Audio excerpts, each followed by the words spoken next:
ਰੀਤਗੜ੍ਹ church ਦੇ ਆਈ ਹੋਈ ਬਹੁਤ ਵੱਡੇ ਪਰਿਵਾਰ ਨੂੰ ਪਾਸਟਰ ਗੁਰਚਰਨ ਸਿੰਘ ਦੇ ਵੱਲੋਂ ਤੁਹਾਨੂੰ ਸਾਰਿਆਂ ਨੂੰ ਜੈ ਮਸੀਹ ਦੀ ਪ੍ਰਵਾਨ ਕਰਨਾ ਹੈ। ਤੁਹਾਨੂੰ ਸਭ ਨੂੰ ਜੈ ਮਸੀਹ ਦੀ। ਪਿਤਾ ਪਰਮੇਸ਼ਵਰ ਜੀ ਦਾ ਧੰਨਵਾਦ ਕਰਦੇ ਹਾਂ ਕਿ ਅੱਜ ਉਹਨੇ ਫੇਰ ਸਾਨੂੰ ਇਕੱਠਿਆਂ ਕੀਤਾ। ਅੱਜ ਬਰਕਤ ਮਿਲਣ ਵਾਲੀ ਹੈ ਤੁਹਾਨੂੰ ਯਿਸੂ ਨਾਸਰੀ ਦੇ ਨਾਮ ਦੇ ਵਿੱਚ। ਉਹੀ ਬਰਕਤ ਮਿਲਣੀ ਹੈ ਜਿਹੜੀ ਸੰਤ ਯਾਕੂਬ ਨੂੰ ਮਿਲੀ ਸੀ। ਜਦੋਂ ਸੰਤ ਯਾਕੂਬ ਤੁਰਿਆ ਜਾ ਰਿਹਾ ਸੀ ਤਾਂ ਇੱਕ ਜਗ੍ਹਾ ਤੇ ਰਾਤ ਪੈ ਜਾਂਦੀ ਹੈ। ਉਹਦੇ ਕੋਲ ਕੁਝ ਵੀ ਨਹੀਂ ਹੁੰਦਾ, ਸੌਣ ਨੂੰ ਵੀ ਨਹੀਂ ਕੁਝ ਹੁੰਦਾ, ਖਾਣ ਨੂੰ ਵੀ ਨਹੀਂ ਕੁਝ ਹੁੰਦਾ। ਲੇਕਿਨ ਉਸ ਜਗ੍ਹਾ ਤੇ ਪੱਥਰ ਦਾ ਸਹਾਰਾ ਲਾ ਕੇ ਖੁੱਲੇ ਦੇ ਵਿੱਚ ਪੈ ਜਾਂਦਾ ਹੈ। ਤਾਂ ਰਾਤ ਨੂੰ ਕੀ ਸੁਪਨਾ ਦੇਖਦਾ ਹੈ? ਇੱਕ ਧਰਤੀ ਤੋਂ ਲੈ ਕੇ ਸਵਰਗ ਤੱਕ ਇੱਕ ਪੌੜੀ ਲੱਗੀ ਹੋਈ ਹੈ, ਜਿਸ ਪੌੜੀ ਦੇ ਉੱਤੇ ਸਵਰਗੀ ਦੂਤ ਚੜ੍ਹਦੇ ਤੇ ਉਤਰਦੇ ਨੇ। ਉਹੀ ਪੌੜੀ ਤੁਹਾਡੇ ਭਵਨ 'ਚ ਲੱਗੀ ਹੋਈ ਹੈ ਯਿਸੂ ਨਾਸਰੀ ਦੇ ਨਾਮ ਦੇ ਵਿੱਚ। ਔਰ ਉਸ ਪੌੜੀ ਦੇ ਉੱਤੇ ਦੀ ਸਵਰਗੀ ਦੂਤ ਚੜ੍ਹਦੇ ਤੇ ਉਤਰਦੇ ਨੇ। ਸੰਤ ਯਾਕੂਬ ਪਿਆ ਸੁਪਨੇ ਦੇਖ ਰਿਹਾ ਔਰ ਇੱਕ ਆਵਾਜ਼ ਆਉਂਦੀ ਹੈ। ਪਰਮੇਸ਼ਵਰ ਦੇ ਸਨਮੁਖ ਖੜਾ ਹੋ ਕੇ ਬੋਲਦਾ ਕਿ ਯਾਕੂਬ ਦੇਖ, ਤੈਨੂੰ ਬਰਕਤ ਦੇ ਵਿੱਚ ਮੈਂ ਸਾਰੀ ਜ਼ਮੀਨ ਜਿੱਥੇ ਤੱਕ ਤੇਰੀ ਨਿਗਾਹ ਜਾ ਰਹੀ ਆ ਤੈਨੂੰ ਦੇਣ ਵਾਲਾ ਹਾਂ। ਹਾਲੇਲੂਇਆ। ਉਹੀ ਬਰਕਤ ਅੱਜ ਪਰਮੇਸ਼ਵਰ ਦੀ ਜਿਹੜੀ ਯਾਕੂਬ ਨੂੰ ਦਿੱਤੀ ਗਈ ਸੀ, ਉਹੀ ਬਰਕਤ ਅੱਜ ਇਸ ਰੀਤਗੜ੍ਹ ਦੀ ਕਲੀਸਿਆ ਦੇ ਉੱਤੇ ਆਏਗੀ ਯਿਸੂ ਦੇ ਨਾਮ ਦੇ ਵਿੱਚ। ਅੱਜ ਅਸੀਂ ਦੇਖਦੇ ਹਾਂ ਕਿ ਪਾਸਟਰ ਨੂੰ ਪਾਸਟਰ ਕਿਉਂ ਕਿਹਾ ਜਾਂਦਾ, ਉਹ ਕਿਉਂ ਦੁਨੀਆ ਤੋਂ ਵੱਖਰਾ ਕੀਤਾ ਜਾਂਦਾ, ਉਹ ਕਿਉਂ ਨਹੀਂ ਆਪਣੀ ਮਨਮਰਜ਼ੀ ਕਰ ਸਕਦਾ। ਮੈਂ ਉਹਨਾਂ ਪਾਸਟਰਾਂ ਦੀ ਗੱਲ ਕਰਦਾ ਜਿਹੜੇ ਆਤਮਾ ਦੇ ਵਿੱਚ ਚੱਲਦੇ ਨੇ। ਜਿਹੜੇ ਆਤਮਾ ਦੇ ਵਿੱਚ ਨਹੀਂ ਚੱਲਦੇ ਮੈਂ ਉਹਨਾਂ ਦੀ ਗੱਲ ਨਹੀਂ ਕਰਦਾ। ਉਹ ਆਪਣੀ ਮਰਜ਼ੀ ਦੇ ਨਾਲ ਜ਼ਿੰਦਗੀ ਜੀ ਸਕਦੇ ਨੇ ਕਿਉਂਕਿ ਉਹਨਾਂ ਨੂੰ ਰੱਬ ਨੇ ਚੁਣਿਆ ਨਹੀਂ ਹੁੰਦਾ। ਜਿਹੜੇ ਚੁਣੇ ਗਏ ਦਾਸ ਹੁੰਦੇ ਨੇ ਉਹ ਆਪਣੀ ਜ਼ਿੰਦਗੀ ਦੇ ਵਿੱਚ ਆਪਣੀ ਮਰਜ਼ੀ ਕਦੇ ਵੀ ਪੂਰੀ ਨਹੀਂ ਕਰ ਸਕਦੇ। ਉਹ ਹਰ ਟਾਈਮ ਇਹੀ ਬੋਲਦੇ ਨੇ ਕਿ ਪ੍ਰਭੂ ਮੇਰੀ ਜ਼ਿੰਦਗੀ ਦੇ ਵਿੱਚ ਤੇਰੀ ਮਰਜ਼ੀ ਪੂਰੀ ਹੋਵੇ। ਹਾਲੇਲੂਇਆ। ਕਿਹਦੀ ਮਰਜ਼ੀ ਪੂਰੀ ਹੋਵੇ? ਤੁਸੀਂ ਕੀ ਸਮਝਦੇ ਹੋ ਕਿ ਪਾਸਟਰ ਕੀ ਹੈ? ਲੋਕ ਆਏ, ਗੁਲਾਬ ਦੇ ਫੁੱਲ ਪਾਸਟਰ ਦੇ ਉੱਤੇ ਪਾਏ ਤੇ ਪਾਸਟਰ ਨੂੰ ਭੇਟਾ ਵੀ ਦਿੱਤੀ, ਪਾਸਟਰ ਦੇ ਗੁਣਗਾਨ ਵੀ ਕੀਤੇ, ਪਾਸਟਰ ਜੀ ਦੀ ਇੱਜ਼ਤ ਵੀ ਕੀਤੀ। ਲੇਕਿਨ ਉਸ ਇੱਜ਼ਤ ਦੇ ਵਿੱਚ ਪਾਸਟਰ ਨੇ ਕੀਤਾ ਕੀ ਸੀ ਉਹ ਕਦੇ ਨਹੀਂ ਦੇਖਿਆ ਤੁਸੀਂ। ਉਸ ਇੱਜ਼ਤ ਦੇ ਵਿੱਚ ਪਾਸਟਰ ਕਿਸ ਹੱਦ ਤੱਕ ਗੁਜ਼ਰਦੇ ਨੇ ਉਹ ਦੇਖਿਆ ਨਹੀਂ, ਉਹ ਦਰਦ ਨਹੀਂ ਦੇਖਿਆ ਤੁਸੀਂ। ਬਰਕਤ ਸਭੋਂ ਲੈਣਾ ਚਾਹੁੰਦੇ ਆ।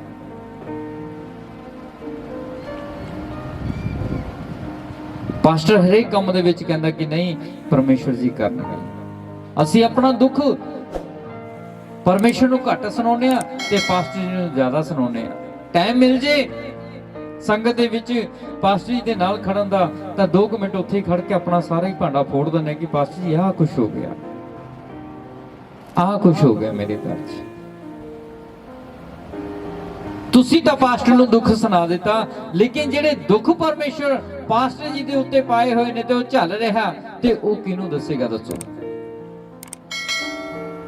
ਉਹ ਲੋਕਾਂ ਨੂੰ ਦੱਸਦਾ ਤਾਂ ਲੋਕ ਮਜ਼ਾਕ ਉਡਾਉਂਦੇ ਨੇ ਕਿ ਯਾਰ ਪਾਸਟਰ ਵੀ ਦੁਖੀ ਹੁੰਦੇ ਨੇ। ਜੇ ਸਵਰਗ ਦੇ ਵਿੱਚ ਪਾਸਟਰ ਦਾ ਜਾਣਾ ਕਿੱਡਾ ਹੀ ਔਖਾ ਤਾਂ ਫਿਰ ਤੁਹਾਡਾ ਕੀ ਹੈ? ਕਿਵੇਂ ਜਾਓਗੇ ਸਵਰਗ ਦੇ ਵਿੱਚ?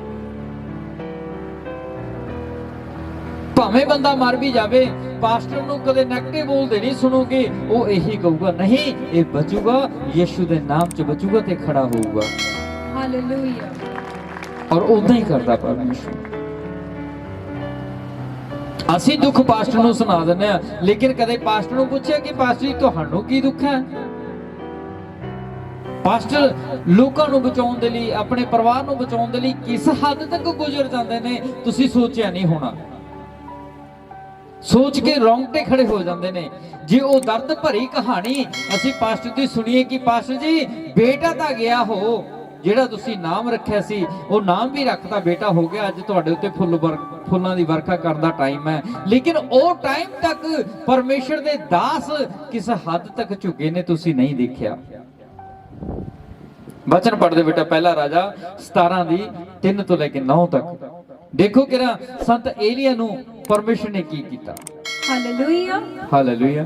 ਉਹ ਇੱਥੋਂ ਚੱਲਦੇ ਅਤੇ ਆਪਣਾ ਮੁਹਾਣਾ ਪੂਰਬ ਵੱਲ ਫੇਰ ਹਾਂ ਅਤੇ ਆਪ ਨੂੰ ਕ੍ਰੀਤ ਦੇ ਨਾਲੇ ਕੋਲ ਜਿਹੜਾ ਜ਼ਰਦਨ ਦੇ ਸਾਹਮਣੇ ਹੈ ਲੁਕਾ ਲੇ। ਹਾਂ, ਪਰਮੇਸ਼ਰ ਹੁਣ ਆਵਾਜ਼ ਦੇ ਰਿਹਾ ਇੱਕ ਮਨੁੱਖ ਨੂੰ।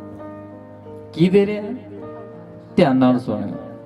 ਪਰਮੇਸ਼ਰ ਆਪਣੇ ਦਾਸ ਨੂੰ ਆਵਾਜ਼ ਦੇ ਰਿਹਾ ਕਿ ਤੂੰ ਜਿੱਥੇ ਐਸ ਪ੍ਰਸਤੀ ਕਰਦਾ ਉਹ ਜਗ੍ਹਾ ਨੂੰ ਛੱਡ ਦੇ ਤੇ ਉਸ ਜਗ੍ਹਾ ਤੇ ਵੱਲ ਜਾ, ਉੱਥੇ ਤੈਨੂੰ ਇੱਕ ਗੰਦਾ ਨਾਲਾ ਮਿਲੂ। ਕੀ ਮਿਲੂ? ਬੋਲੋ, ਕੀ ਮਿਲੂ? ਉੱਥੇ ਗੰਦਾ ਨਾਲਾ ਮਿਲੂ। ਉੱਥੇ ਆਪਣੇ ਆਪ ਨੂੰ ਲੁਕਾ ਲੈ। ਪਰਮੇਸ਼ਰ ਆਪਣੇ ਦਾਸ ਨੂੰ ਹੁਕਮ ਦੇ ਰਿਹਾ, ਉਹ ਜਿੱਥੇ ਤੂੰ ਖਾਣਾ ਪੀਣਾ ਨਾ, ਜਿੱਥੇ ਤੂੰ ਆਪਣੀ ਐਸ਼ੋ ਪ੍ਰਸਤੀ ਦੀ ਜ਼ਿੰਦਗੀ ਜੀਣਾ, ਇਹ ਜਗ੍ਹਾ ਨੂੰ ਛੱਡ ਦੇ ਤੇ ਉਸ ਜਗ੍ਹਾ ਤੇ ਜਾ ਜਿੱਥੇ ਗੰਦਾ ਨਾਲਾ ਬਣਿਆ ਹੋਇਆ, ਉਸ ਜਗ੍ਹਾ ਤੇ ਜਾ ਜਿੱਥੇ ਕਾਲ ਪਿਆ ਹੈ।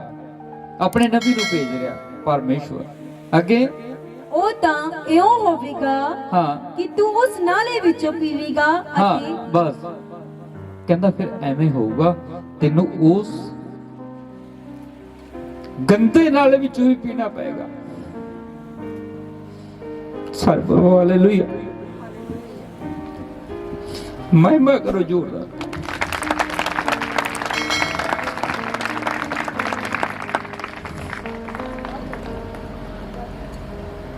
ਕੀ ਕਹਿ ਰਿਹਾ ਪਰਮੇਸ਼ਵਰ ਇਸ ਜਗ੍ਹਾ ਤੇ?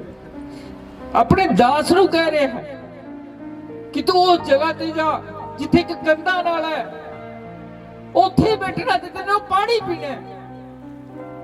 ਲੇਕਿਨ ਦਾਸ ਚ ਇੰਨੀ ਹਿੰਮਤ ਨਹੀਂ ਕਿ ਉਹ ਪਾਣੀ ਪੀਣ ਤੋਂ ਇਨਕਾਰ ਕਰ ਦੇਵੇ। ਕਿਉਂ? ਕਿਉਂਕਿ ਉਹ ਖੁਦਾ ਦੇ ਹੁਕਮ ਨੂੰ ਪੂਰਾ ਕਰਨ ਵਾਲਾ, ਉਹ ਸੰਸਾਰਿਕ ਨਹੀਂ। ਜੇ ਸੰਸਾਰਿਕ ਹੁੰਦਾ ਤਾਂ ਉਹ ਛੱਡ ਸਕਦਾ ਸੀ। ਹਾਲੇਲੂਇਆ। ਜੇ ਉਹ ਖੁਦਾ ਦਾ ਦਾਸ ਸੰਸਾਰ ਨਾਲ ਪਿਆਰ ਕਰਦਾ ਤਾਂ ਉਹ ਕਦੇ ਵੀ ਪਰਮੇਸ਼ਰ ਦੀ ਗੱਲ ਨਾ ਮੰਨਦਾ ਕਿ ਤੂੰ ਮੈਨੂੰ ਗੰਦੇ ਨਾਲੇ ਤੋਂ ਪੀਣ ਲਈ ਕਹਿ ਰਿਹਾ।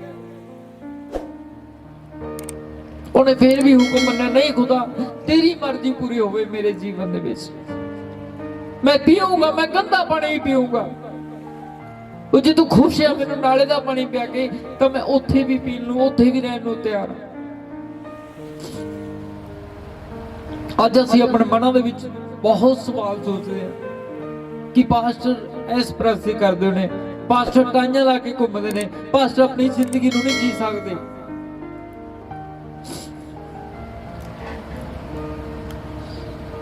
ਔਰ ਜੋ ਪਰਮੇਸ਼ਰ ਨੇ ਹੁਕਮ ਕਰਦਾ ਕਿ ਤੈਨੂੰ ਇਹ ਕਰਨਾ ਪੈਣਾ, ਉਹਦੀ ਚਾਹੇ ਜਾਨ ਤੇ ਬਣ ਜਾਵੇ, ਉਹ ਪਿੱਛੇ ਨਹੀਂ ਹਟੂਗਾ, ਉਹ ਕਰੂਗਾ ਜ਼ਰੂਰ।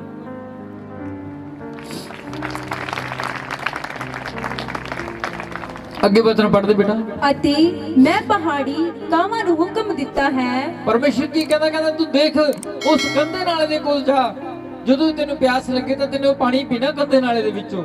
ਹੁਣ ਗੰਦੇ ਨਾਲੇ ਦੇ ਵਿੱਚ ਚੰਗਾ ਪਾਣੀ ਤਾਂ ਚੱਲਦਾ ਨਹੀਂ, ਲੋਕਾਂ ਦਾ ਕਿਸੇ ਦਾ ਮੂੰਹ ਵੀ ਆ ਰਿਹਾ, ਕਿਸੇ ਦਾ ਵਾਸ਼ਰੂਮ ਆ ਰਿਹਾ, ਕੋਈ ਨਹਾ ਕੇ ਜਾ ਰਿਹਾ, ਕੋਈ ਕੁਛ ਕਰਕੇ ਜਾ ਰਿਹਾ। ਉਹ ਗੰਦੇ ਨਾਲੇ ਨੂੰ ਕਿਉਂ ਗੰਦਾ ਕਿਹਾ ਜਾਂਦਾ?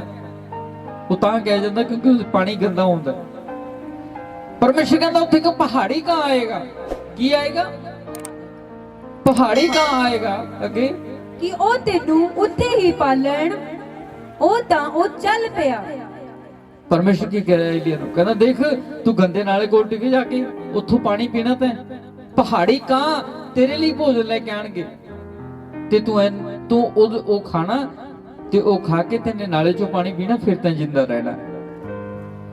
ਹੁਣ ਏਲੀਆ ਦੇ ਜੇ ਤਾਂ ਐਸ਼ ਪ੍ਰਸਤੀ ਦੀ ਜ਼ਿੰਦਗੀ ਜੀ ਹੋਣੀ, ਫਿਰ ਤਾਂ ਕਦੇ ਨਹੀਂ ਪਰਮੇਸ਼ਰ ਨੂੰ ਕਹੇਗਾ ਕਿ ਪ੍ਰਭੂ ਮੈਂ ਨਹੀਂ ਗੰਦਾ ਨਾਲੇ ਚੋਂ ਪਾਣੀ ਪੀਂਦਾ, ਮੈਨੂੰ ਕੀ ਲੋੜ ਆ ਪੀਣ ਦੀ, ਮੈਂ ਕਿਉਂ ਪੀਵਾਂ?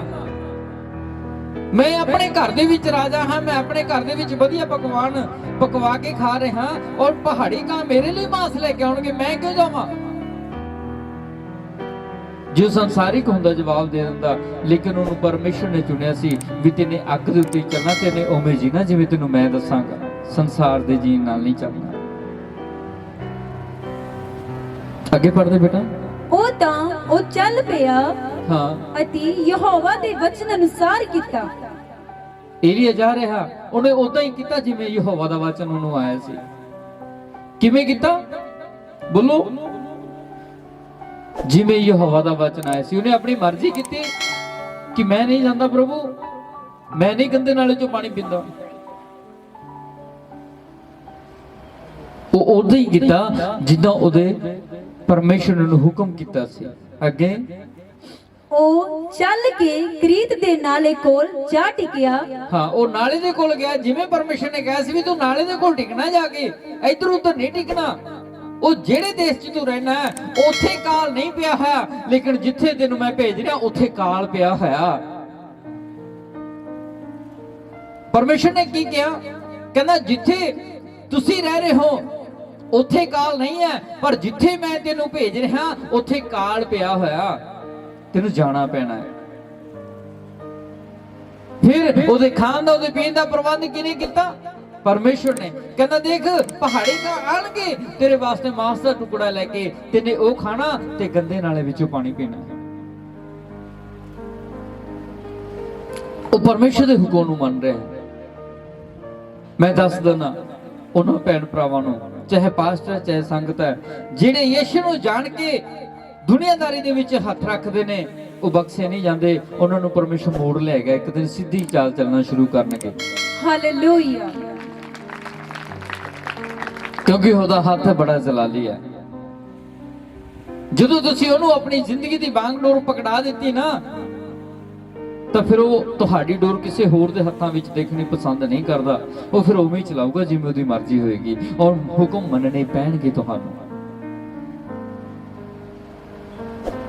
ਸੰਤ ਯੂਨਾਹ ਨਬੀ ਨੂੰ ਕੀ ਕਿਹਾ ਸੀ ਪਰਮੇਸ਼ਰ ਨੇ? ਕਹਿੰਦਾ ਯੂਨਾਹ ਏਦਾਂ ਕਰ, ਨੀਨਵਾ ਨੂੰ ਚਲਾ ਜਾ, ਉਸ ਦੇਸ਼ ਦੇ ਵਿੱਚ ਬੜਾ ਪਾਪ ਵੱਧ ਗਿਆ।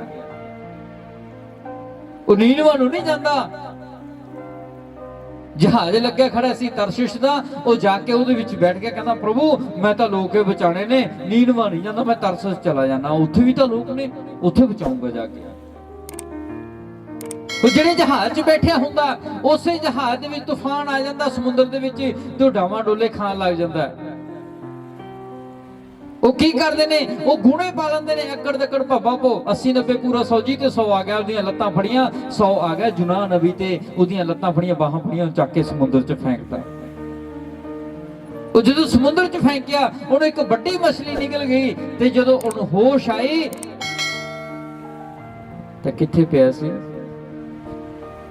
ਬੋਲੋ।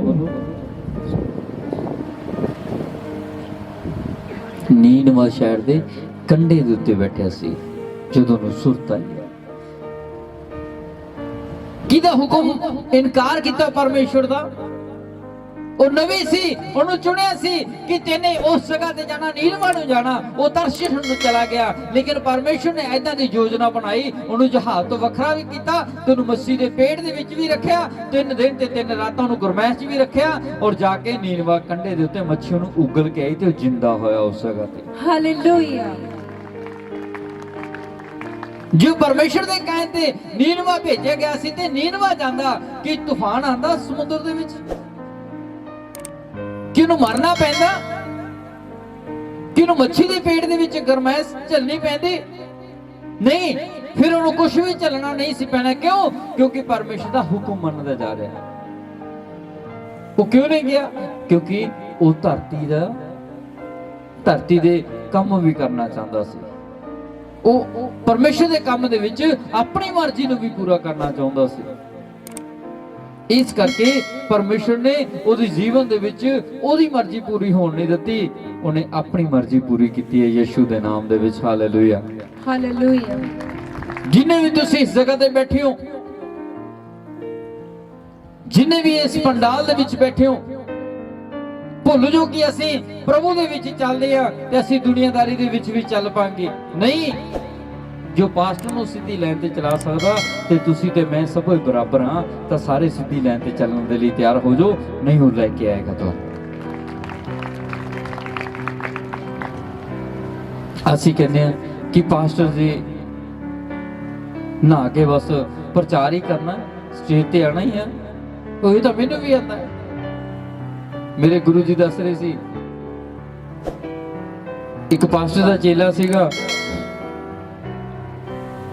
ਤੇ ਜਦੋਂ ਉਹ ਕਿਤੇ ਸਤਸੰਗ ਕਰਨ ਜਾਂਦੇ ਸੀ ਤਾਂ ਚੇਲਾ ਬੋਲਿਆ ਕਰੇ ਕਿ ਅੱਜ ਸਤਸੰਗ ਮੈਂ ਕਰੂੰਗਾ ਜੀ, ਮੈਨੂੰ ਵੀ ਆਂਦੀ ਆ। ਉਹ ਕਹਿੰਦਾ ਚਲੋ ਕੋਈ ਗੱਲ ਨਹੀਂ, ਕਰ ਲੈ। ਕਹਿੰਦਾ ਹਜੇ ਤੂੰ ਇੰਨੇ ਜੋਗਾ ਹੋਇਆ ਨਹੀਂ, ਜਦੋਂ ਹੋਊਗਾ ਤੈਨੂੰ ਮੈਂ ਦੱਸ ਦੂੰਗਾ। ਉਹ ਫਿਰ ਕਹਿੰਦਾ ਇੱਕ ਦਿਨ ਕਹਿੰਦਾ ਜੀ ਅੱਜ ਸਤਸੰਗ ਮੈਂ ਕਰਨੀ ਆ, ਜਾ ਕੇ ਲੋਕਾਂ ਨੂੰ ਪ੍ਰਚਾਰ ਮੈਂ ਸੁਣਾਣਾ। ਤੇ ਉਹ ਪਾਸਟਰ ਕਹਿੰਦਾ ਵੀ ਹਜੇ ਤੇਰਾ ਟਾਈਮ ਨਹੀਂ ਆਇਆ, ਧੱਕਾ ਨਾ ਕਰ, ਜਦੋਂ ਪਵਿੱਤਰ ਆਤਮਾ ਜੀ ਕਹਿਣਗੇ ਤੈਨੂੰ ਉਦੋਂ ਹੀ ਖੜਾ ਕਰਾਂਗੇ ਅਸੀਂ। ਉਹ ਇੱਕ ਦਿਨ ਫੇਰ ਸੰਗਤ ਕਰਨ ਜਾਂਦੇ ਨੇ। ਉਹ ਪਾਸਟਰ ਨੇ ਕਿਤੇ ਵਾਸ਼ਰੂਮ ਜਾਣਾ ਹੋਣਾ, ਉਹਨੇ ਗੱਡੀ ਰੋਡ ਤੇ ਰੋਕੀ, ਵਾਸ਼ਰੂਮ ਕੀਤਾ। ਜਦੋਂ ਦੇਖਦਾ ਸਾਹਮਣੇ ਗੋਭੀ ਦਾ ਖੇਤ ਲੱਗਿਆ ਹੁੰਦਾ ਤੇ ਫੁੱਲ ਖਿੜੇ ਹੁੰਦੇ ਨੇ ਗੋਭੀ ਦੇ, ਤੇ ਉਹ ਚੇਲਾ ਫਿਰ ਬੋਲਦਾ ਪਾਸਟਰ ਨੂੰ, ਕਹਿੰਦਾ ਪਾਸਟਰ ਜੀ ਜੇ ਤੁਹਾਡਾ ਹੁਕਮ ਹੋਵੇ ਅੱਜ ਸਤਸੰਗ ਮੈਂ ਕਰ ਲਵਾਂ। ਤਾਂ ਪਾਸਟਰ ਨੇ ਦੇਖਿਆ ਵੀ ਇਹ ਹਟਦਾ ਤਾਂ ਹੈ ਨਹੀਂ। ਕਹਿੰਦਾ ਫਿਰ ਏਦਾਂ ਕਰ, ਤੂੰ ਸੋਚ ਵੀ ਜਿੰਨੀ ਆ ਗੋਭੀ ਦੇ ਫੁੱਲ ਨੇ ਵੀ ਬੰਦੇ ਬੈਠੇ ਤੇਰੇ ਸਾਹਮਣੇ, ਇਹਨਾਂ ਨੂੰ ਪ੍ਰਚਾਰ ਕਰ ਲੈ। ਕਹਿੰਦਾ ਇਹ ਤਾਂ ਗੱਲੇ ਕੁਛ ਨਹੀਂ, ਇਹ ਗੱਲੇ ਕੁਛ ਨਹੀਂ। ਉਹ ਜਦੋਂ ਉਸ ਕਿਲੇ ਦੇ ਗੋਭੀ ਦੇ ਫੁੱਲਾਂ ਨੂੰ ਪ੍ਰਚਾਰ ਲੱਗ ਜਾਂਦਾ ਕਰਨ, ਜਦੋਂ ਕਰਕੇ ਹਟਦਾ ਪਾਸਟਰ ਕਹਿੰਦਾ ਵੀ ਵਾਹ ਬੜਾ ਸੋਹਣਾ ਪ੍ਰਚਾਰ ਕੀਤਾ ਤੂੰ। ਕਹਿੰਦਾ ਜੀ ਇਹਦਾ ਮਤਲਬ ਹੁਣ ਮੈਂ ਕਰ ਸਕਦਾ ਸਤਸੰਗ? ਉਹ ਕਹਿੰਦੇ ਹਾਂਜੀ ਕਰ ਸਕਦਾ। ਕਹਿੰਦਾ ਅੱਜ ਫਿਰ ਤੁਸੀਂ ਕਰਨੀ ਹੈ। ਉਹ ਜਦੋਂ ਦੇਖਦਾ ਸਾਹਮਣੇ ਲੋਕ ਬੈਠੇ ਹੋਏ, ਪਾਸਟਰ ਬੈਠਿਆ ਹੁੰਦਾ ਬਰਾਬਰ ਉਹਦੇ, ਤੇ ਉਹ ਮੈਕ ਫੜ ਕੇ ਖੜਾ ਹੁੰਦਾ ਤੇ ਉਹਦੀਆਂ ਲੱਤਾਂ ਕੰਬ ਰਹੀਆਂ ਹੁੰਦੀਆਂ ਨੇ ਤੇ ਹੱਥ ਐ ਕੰਬ ਰਹੇ ਹੁੰਦੇ ਨੇ ਵੀ ਲੋਕ ਮੇਰੇ ਕਣੀ ਦੇਖ ਰਹੇ ਨੇ ਤੇ ਮੈਂ ਕੀ ਬੋਲਾਂ। ਫਿਰ ਉਹ ਇੱਕੋ ਗੱਲ ਬੋਲਦਾ, ਕਹਿੰਦਾ ਗੁਰੂ ਜੀ, ਗੁਰੂ ਜੀ। ਕਹਿੰਦਾ ਹਾਂ ਦੱਸ। ਗੁਰੂ ਜੀ ਇੱਕ ਗੱਲ ਕਹਿਣੀ ਸੀ। ਬੋਲੋ। ਗੁਰੂ ਜੀ ਗੋਭੀ ਗੋਭੀ ਹੁੰਦੀ ਆ, ਬੰਦੇ ਬੰਦੇ ਹੀ ਹੁੰਦੇ ਨੇ। ਹਾਲੇਲੂਇਆ। ਗੁਰੂ ਜੀ ਗੋਭੀ ਗੋਭੀ ਹੁੰਦੀ ਆ, ਬੰਦੇ, ਕਿਉਂਕਿ ਗੋਭੀ ਸੁਣ ਨਹੀਂ ਸਕਦੀ, ਗੋਭੀ ਬੋਲ ਨਹੀਂ ਸਕਦੀ, ਬੰਦੇ ਸੁਣ ਸਕਦੇ ਨੇ ਤੇ ਬੰਦੇ ਬੋਲ ਸਕਦੇ ਨੇ। ਮੇਰੇ ਪਿਆਰਿਓ, ਇੱਥੇ ਮੈਕ ਫੜ ਕੇ ਖੜਾ ਹੋਣ ਨੂੰ ਹਰੇਕ ਦਾ ਜੀ ਕਰਦਾ, ਲੇਕਿਨ ਬੋਲ ਉਹੀ ਸਕਦਾ ਜਿਹਦੇ ਅੰਦਰ ਪਵਿੱਤਰ ਆਤਮਾ ਟਿਕ ਜਾਏ। ਬਿਨਾਂ ਪਵਿੱਤਰ ਆਤਮਾ ਨੂੰ ਟਿਕ ਨਹੀਂ ਸਕਦਾ। ਇੱਕ ਪਾਸਟਰ ਬਣਨ ਦੇ ਲਈ ਪਰਮੇਸ਼ਰ ਨੂੰ ਕਿਹੜੀ ਕਿਹੜੀ ਅੱਗ ਦੇ ਵਿੱਚ ਸਾੜਦਾ ਆ, ਇਹ ਸ਼ਾਇਦ ਤੁਹਾਨੂੰ ਨਹੀਂ ਪਤਾ। ਇੱਕ ਵਿਸ਼ਵਾਸੀ ਬਣਨ ਦੇ ਲਈ ਤੁਹਾਨੂੰ ਕਿੰਨਾ ਕਿੰਨਾ ਪ੍ਰੀਖਿਆਵਾਂ ਦਾ ਸਾਹਮਣਾ ਕਰਨਾ ਪੈਂਦਾ, ਸ਼ਾਇਦ ਤੁਹਾਨੂੰ ਨਹੀਂ ਪਤਾ। ਕੋਈ ਵਿਸ਼ਵਾਸੀ ਆ ਕੇ ਤੁਹਾਡੇ ਘਰੇ ਅੱਜ ਸਾਡੇ ਨਾਲ ਸਤਸੰਗ ਕਰਨ ਚਲੋ ਜੀ,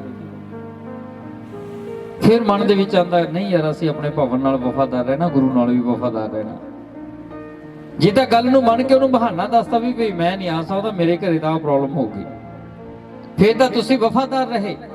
ਜੇ ਤੁਸੀਂ ਉਹਦੇ ਨਾਲ ਵੀ ਚੱਲ ਗਏ ਤੇ ਇੱਧਰ ਵੀ ਆ ਗਏ, ਫਿਰ ਤੁਸੀਂ ਜ਼ਿਆਦੇ ਘਰਾਂ ਦੇ ਪ੍ਰਾਹੁਣੇ ਬਣ ਗਏ, ਵਫਾਦਾਰ ਨਹੀਂ, ਫਿਰ ਬਰਕਤ ਕਿਤੋਂ ਨਹੀਂ ਮਿਲਣੀ। ਪਰਮੇਸ਼ਰ ਦਾ ਵਚਨ ਕਹਿੰਦਾ ਆਪਣੇ ਦਾਸ ਦੀ ਰੱਖਿਆ ਕਰੋ, ਜਿਵੇਂ ਆਪਣਾ ਦਾਸ ਤੁਹਾਨੂੰ ਚਲਾਉਂਦਾ ਉਹਦੀ ਰੀਸ ਕਰੋ। ਕੀ ਕਰੋ ਉਹਦੇ?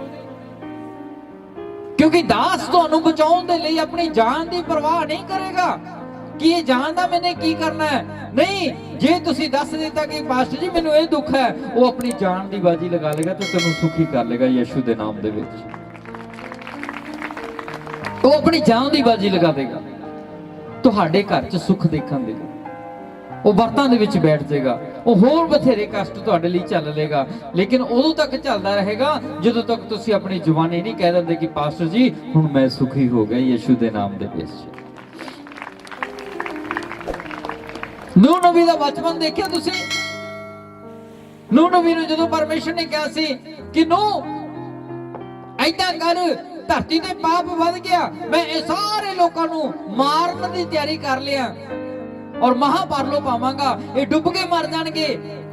ਉਹ ਚੰਗਾ ਹੋਏਗਾ ਤੇਰੇ ਲਈ ਜੇ ਤੂੰ ਇੱਕ ਜਹਾਜ਼ ਬਣਾ ਲਵੇਂਗਾ। ਕੀ ਹੋਏਗਾ? ਜਦੋਂ ਜਹਾਜ਼ ਬਣਾਉਣ ਲੱਗ ਗਿਆ ਨਾ, ਨੂਹ ਨਬੀ ਨੇ ਦੇਖਿਆ कि परमेश्वर का हुक्म है, मैंने मनना, मैंने तोड़ना नहीं। क्यों? उन्होंने दिख रही सी अपनी औलाद कि मैंने अपनी औलाद बचानी है। उन्हें परवाह नहीं की। 100 साल एक बोर्ड तैयार करता रहा। कितने साल? बोलो बोलो। 100 साल थोड़े होंगे ने। वो बंदा जवानी तो बुढ़ापे तक आ जाता 100 साल की उम्र दे विच। उन्हें 100 साल भी अपने परमेश्वर को दिते कि नहीं प्रभु जिवें तेरी मर्जी है मैं उवें ही करूंगा। क्यों? क्योंकि मेरे बच्चे बच जान, मेरे लोग बच जान। उन्हें शरीर की परवाह नहीं की, उन्हें धुप की परवाह नहीं की, उन्हें छां की परवाह नहीं की। कदे लिया करे किल इस फट्टे दे विच ठोक दिया करे, कदे लिया करे किल इस फट्टे दे विच ठोक दिया करे। वो धुप दे विच बैठे कल्ला ही, पागलों की तरह बैठा कल्ला ही। पर ओनू उस टाइम पागल कहा जा रहा सी कि देखो नू पागल हो गया। की हो गया? नू पागल हो गया। लेकिन उन्होंने ये नहीं पता भी आने वाला समा परमेश्वर ने इन्हू दस दिता भी किदां दा इहदा घराना बचाया जाऊ, बाकी सारे मर जाणगे यीशु दे नाम दे विच, उत्थे कोई भी जिंदा नहीं रहना। क्योंकि जो यहोवा दा हुक्म है, ਜਦੋਂ ਤੁਸੀਂ ਪਰਮੇਸ਼ਰ ਦੇ ਵਿੱਚ ਜਾਓਗੇ ਤਾਂ ਤੁਹਾਨੂੰ ਲੋਕ ਕਮਲੇ ਤੇ ਬੋਲਾ ਕਹਿਣਗੇ, ਪਾਗਲ ਤੱਕ ਵੀ ਕਹਿ ਦੇਣਗੇ ਤੁਹਾਨੂੰ ਪਾਗਲ ਨੇ ਇਹ। ਉਹ ਵੀ ਟਾਈਮ ਸੀ ਜਦੋਂ ਮੈਂ ਘਰੇ satsang ਕਰਦਾ ਸੀ ਔਰ ਇੱਥੇ ਆ ਕੇ ਮੈਂ ਧੁੱਪ ਦੇ ਵਿੱਚ ਇੱਕ ਲੋਈ ਜੀ ਰੱਖੀ ਹੋਈ ਸੀ, ਉਹ ਤੂਤ ਦੇ ਉੱਤੇ ਟੰਗ ਜਾਂਦਾ ਸੀ। ਅੱਜ ਵੀ ਮੇਰੇ ਯਾਦ ਆ। ਲੇਕਿਨ ਮੈਂ ਇੱਥੇ ਧੁੱਪ ਦੇ ਵਿੱਚ ਬੈਠ ਕੇ ਪ੍ਰਾਰਥਨਾਵਾਂ ਕੀਤੀਆਂ ਹੋਈਆਂ ਨੇ ਜਿੱਥੇ ਅੱਜ ਤੁਸੀਂ ਬੈਠੇ ਹੋ ਇਸ ਜਗ੍ਹਾ ਤੇ। और सामने आ रास्ता जिहड़ा जांदा वो जिहड़ा भी मैनू देखदा सी ओदी कहंदे सी मुंडा ज्यादा पढ़ गया, पागल हो गया, तो दिमाग हल गया, ज्यादा पढ़ गया मुंडा। पर उन्होंने ये नहीं पता सी भी रब दा हुक्म मनन लग्या हा, ये परमेश्वर दे हुक्म नू पूरा कर रहा। नूह नबी दी तरह भावें जिन्ने मर्जी साल लग जाण उदों तक हार नहीं मनदे जदों तक अपने लोकां नू बचा नहीं लंदे। हालेलुया। नूह नबी ने गर्मी भी आई होनी जो कम किया उन्हें कले ने, वो लकड़ा चक्या करे, लकड़ा चीरिया भी करे कि मेरे बच्चे बच जाए, मेरा घराना बच जाए। परमेश्वर का हुक्म से भी एडे को बोट बना ले जिहदे विच एक एक जानवरां दा जोड़ा भी होवे ते तेरा घराना भी होवे। फिर छोटी दा बोट है नहीं। 100 साल दे विच ओह बोट तैयार हुई और 100 साल उन्हें एक भी अपना खा के नहीं देखा, 100 साल उन्हें पी के नहीं देखा, 100 साल उन्हें सौ के नहीं देखा, 100 साल उन्हें नहा के भी नहीं देखा होना। लेकिन परमेश्वर ने परमेश्वर के हुक्म नूं जरूर मनदा है कि ले प्रभु उदों तक मैं हटदा नहीं जदों तक ये बोट तैयार हो के सामने नहीं आ जाते। वो 100 साल बाद ਜਦੋਂ ਬੋਟ ਤਿਆਰ ਹੋ ਜਾਂਦੀ ਹੈ ਫਿਰ ਨੂਹ ਨਬੀ ਨੂੰ ਪਰਮੇਸ਼ਰ ਕਹਿੰਦਾ ਹੁਣ ਆਪਣਾ ਘਰਾਨਾ ਇਹਦੇ ਵਿੱਚ ਖੜਾ ਕਰ ਤੇ ਜਾਨਵਰਾਂ ਦਾ ਇੱਕ ਇੱਕ ਜੋੜਾ ਇਹਦੇ ਵਿੱਚ ਪਾ ਤੇ ਤੂੰ ਆਪਣਾ ਬੋਟ ਦੇ ਵਿੱਚ ਹੀ ਰਹਿਣਾ ਤੇ ਬਾਕੀਆਂ ਨੂੰ ਮੈਂ ਹੁਣ ਮਾਰਨ ਚੱਲਿਆ। ਹਾਲੇਲੂਇਆ। 100 ਸਾਲ ਬਾਅਦ 100 ਸਾਲ ਪਹਿਲਾਂ ਜਿਹੜੀ ਨੂਹ ਨੇ ਮਿਹਨਤ ਕੀਤੀ ਸੀ ਲੇਕਿਨ ਉਹਦੇ ਬੱਚਿਆਂ ਨੇ ਉਹਦੇ ਬੱਚੇ ਵੀ ਕਹਿੰਦੇ ਹੁਣ ਸ਼ਾਇਦ ਸਾਡੇ ਪਾਪਾ ਪਾਗਲ ਹੋ ਗਏ, दिमाग हाल गया।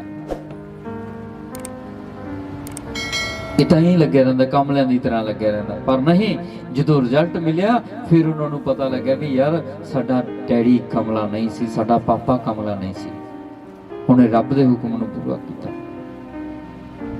नूह की तरह एक ऐदां दी बोट बना रहा है इस चर्च दे विच जिहड़े जिहड़े सवार हो जाणगे उही बचणगे, बाकी नहीं बचणगे। देखियो तुसीं फिर लोग कहते ने पास्टर जी तो साडे लालची हो गए ने, साडे पास्टर जी लालची हो गए ने। वो पास्टर ने की करना थोड़े लालची तो, पास्टर ने की करना पैसा। वो होर होने पास्टर जिहड़े प्रार्थना कराई दे भी पैसे मंगते हैं, पर पास्टर गुरचरण दे विच 1 रुपये का दाग नहीं कट सकते कि किसी तो बोल के लिया होवे।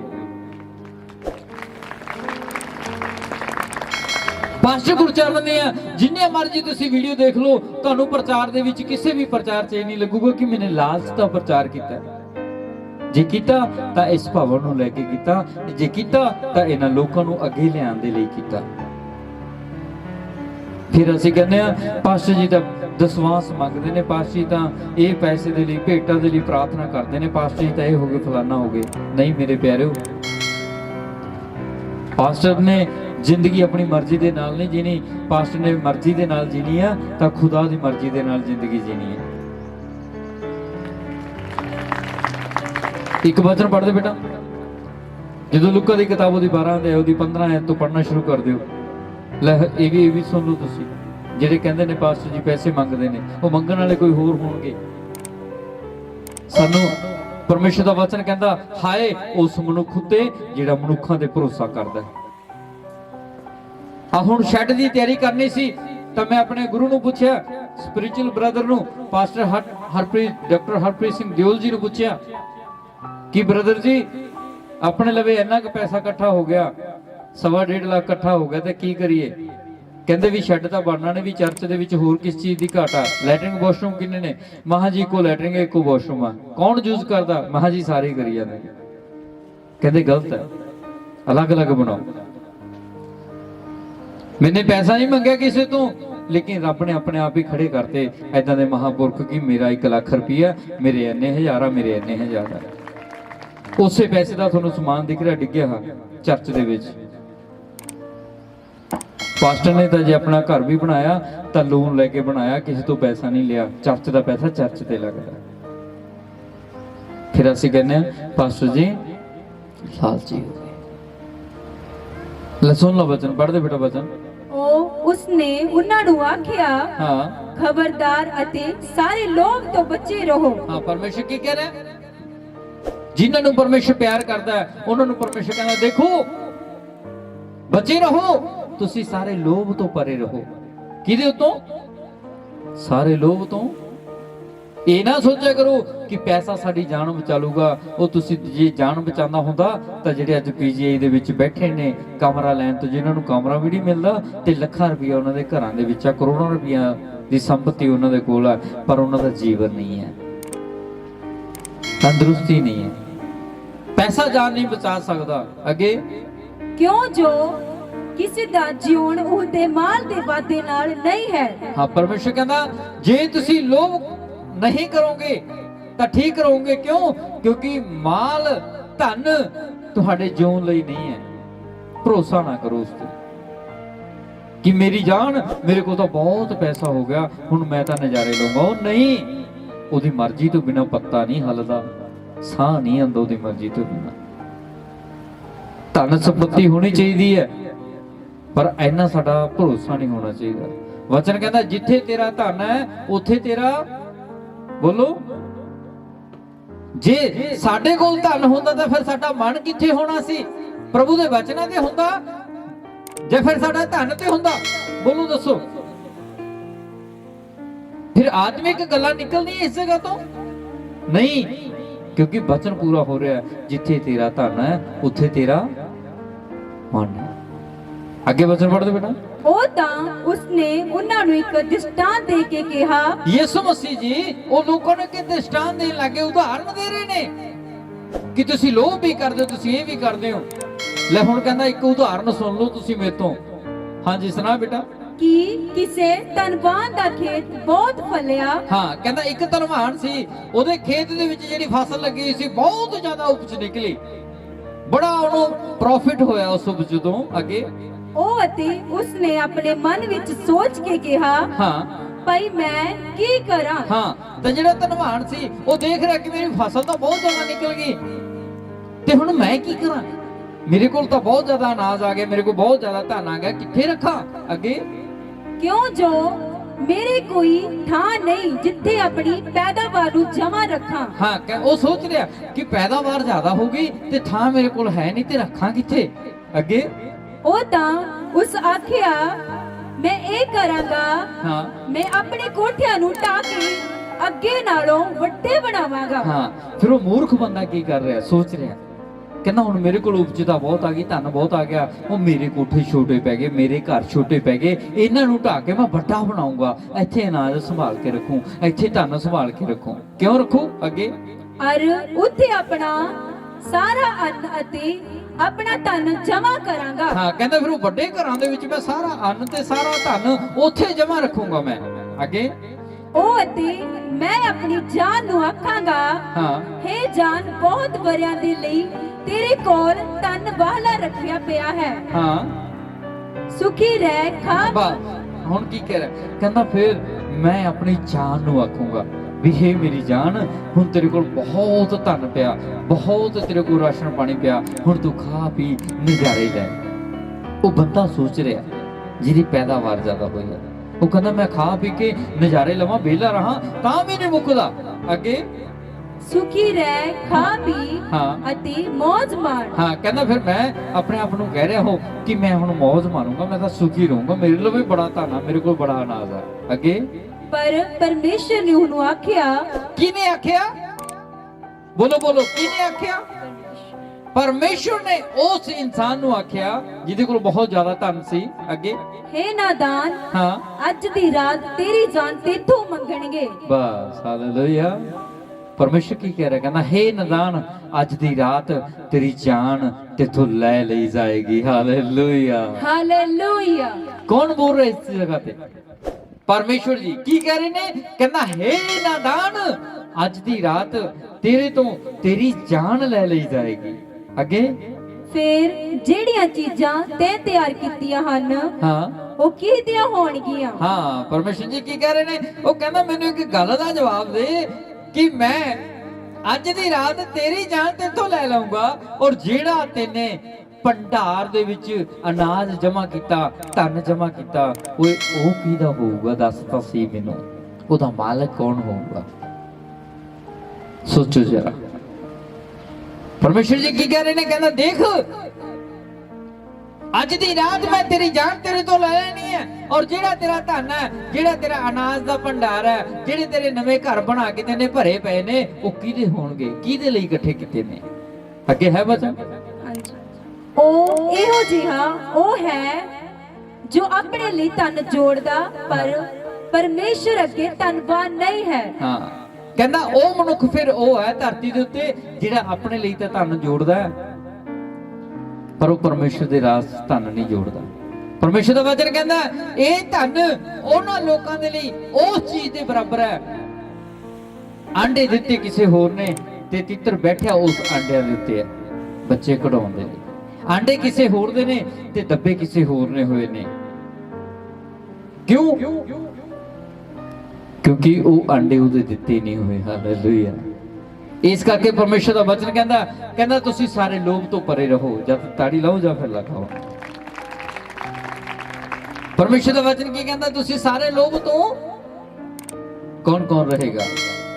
ਮੈਂ ਇੱਕ ਗੱਲ ਦੱਸ ਰਿਹਾ,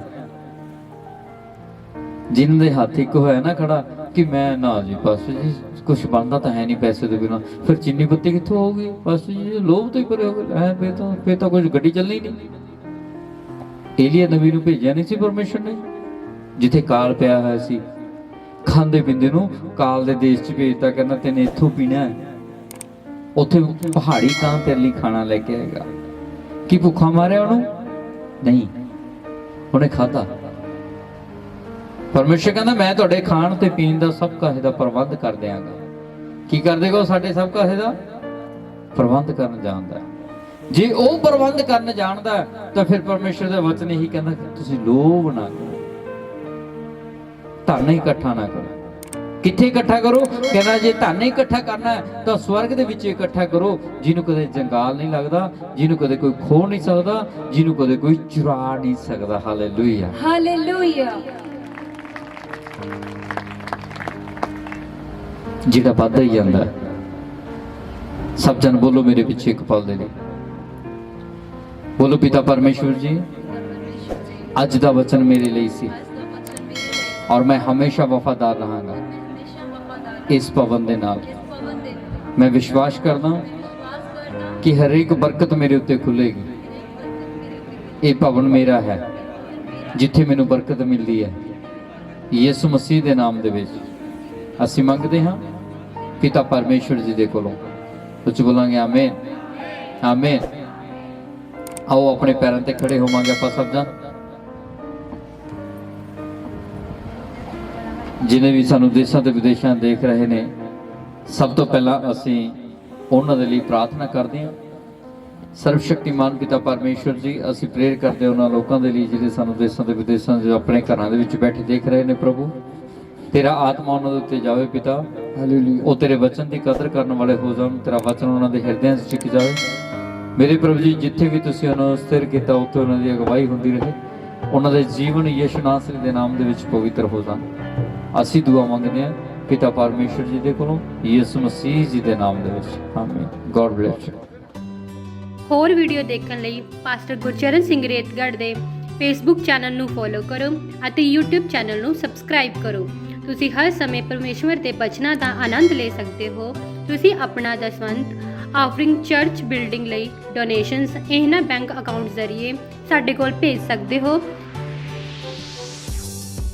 ਸਤਸੰਗ ਦਾ ਸਮਾਂ ਹਰ ਐਤਵਾਰ 10 ਵਜੇ ਤੋਂ ਦੁਪਹਿਰ 1:30 ਵਜੇ ਤੱਕ ਪਿੰਡ ਰੇਤਗੜ੍ਹ ਸਮਾਣਾ ਤੋਂ ਪਾਤਰਾ ਰੋਡ ਤੇ ਕੀਤਾ ਜਾਂਦਾ ਹੈ, ਜਿੱਥੇ ਸਾਰਿਆਂ ਦੀ ਸੁਖ ਸ਼ਾਂਤੀ ਲਈ ਪ੍ਰਾਰਥਨਾ ਕੀਤੀ ਜਾਂਦੀ ਹੈ। ਜੈ ਮਸੀਹ।